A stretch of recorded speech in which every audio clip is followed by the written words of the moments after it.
beautiful morning out here on the water, and I came out here to find a peace, just find this peace with God. And as I was out here, I was really, things that were troubling me on shore were really this, just watching Americans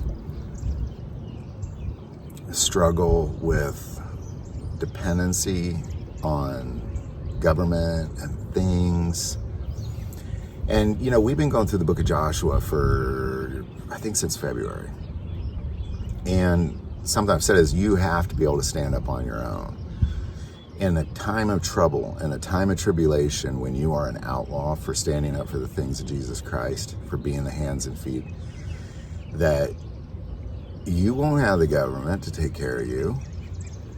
You won't have the grocery store to go to, unless you take the mark of the beast, you know. You're going to have to depend on yourself. And what I've seen is people are so dependent on the government that if they don't get their handouts, they don't get the help they need in a perfect, I mean, I wouldn't say it's a perfect world, but it's pretty ideal. I mean, I ain't got to go to the store anymore. I could just order online and the groceries come to me. I mean, come on now. It's kind of a perfect world. And I know, again, there's a lot of things that aren't perfect about it, but come on. You take all that away, and most people just lay down and die in about 48 hours. So they start eating their pets, or, you know, just something like that, or start robbing and killing their neighbors in like 48 hours. And because they don't get the things they're depending on aren't there anymore. And I know that's easier said than done. You know, politically speaking, I'm the kind of person that just, you know, I think the government should have a good military, keep the road straight, and stay out of my business. And that's about all that's about it.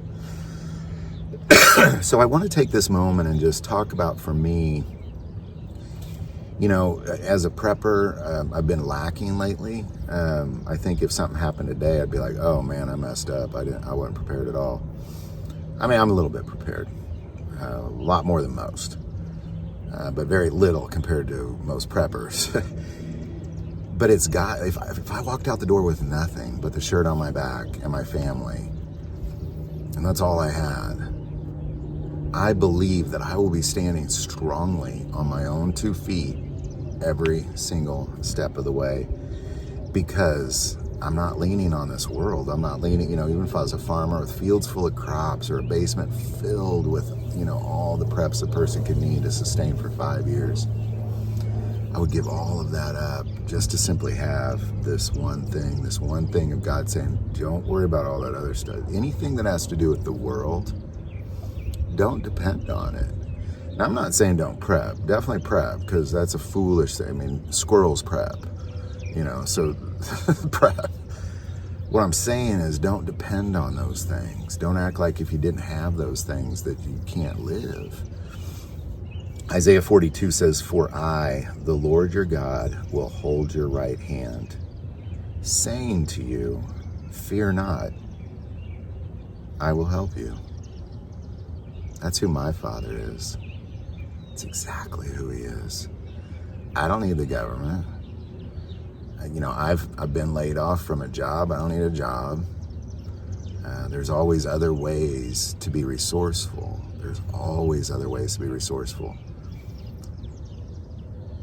But the only way to know that you're going to make it is to put all those worldly things as just worldly things and say, I am not depending on those things. I'm glad they're there. But if they weren't there, it's okay. If God wasn't there now saying it's not okay, but he will never leave you. He will never forsake you. Isaiah 43:19 says, behold, I will do a new thing. Now it shall spring forth. Shall you not know it? I will even make a road in the wilderness and rivers in the deserts. The beasts of the field will honor me, the jackals and the ostriches, because I give water in the wilderness and rivers in the desert, to give drink to my people, my chosen. This people I have formed for myself, they shall declare my praise. It's you and me. You know, and in this moment in Isaiah, he's talking about the Hebrews, but, you know, with Jesus Christ, that obviously is you and me.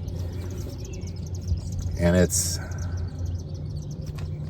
it's so incredibly important that we find ourselves in that place. And for me, the way that I find myself in a place like that is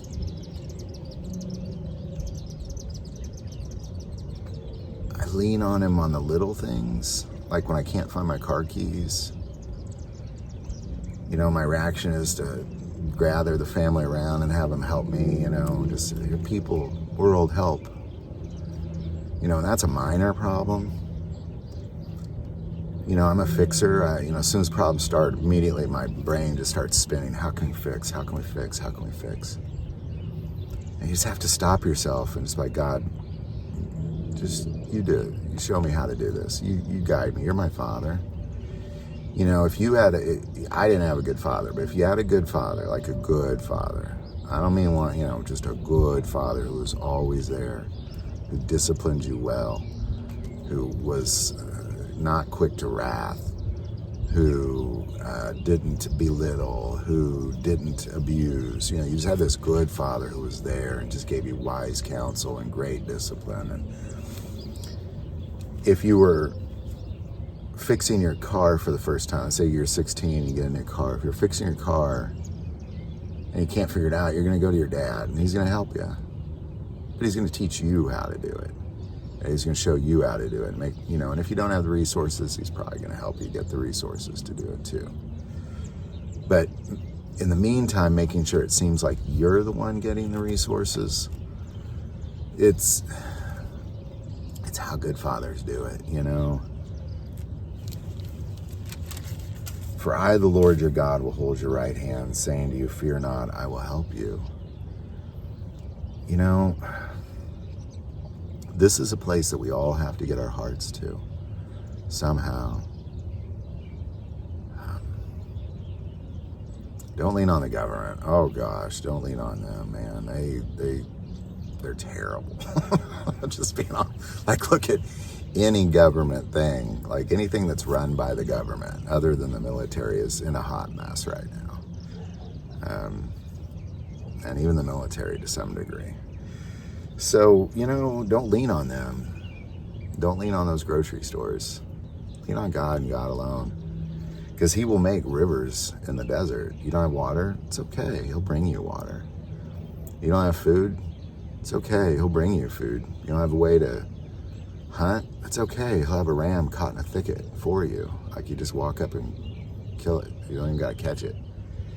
Like, that's who God is. He's going to provide for you. Enemies come, he pushes them away. That's how he is. Look at this fog coming in. This is cool. There's no fog when I started this video. This is great. It's so beautiful out here. Find the things of God and lean on them. And again, just start with when the little problems arise, stop and pray. God, help me figure this thing out.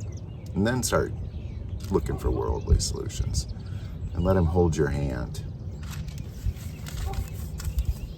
and help you. Hope this video helps. It actually helped me quite a bit, to be honest. Any thoughts or insight, put it below. If you like this video, click like and subscribe. Feel called to support this channel. The Patreon link is also below. But the most important part of this channel is we take prayer requests, so please don't ever hesitate to send that in. Thank you for watching this episode of God, Family, and Guns. And as always, love God, love your family, and love guns.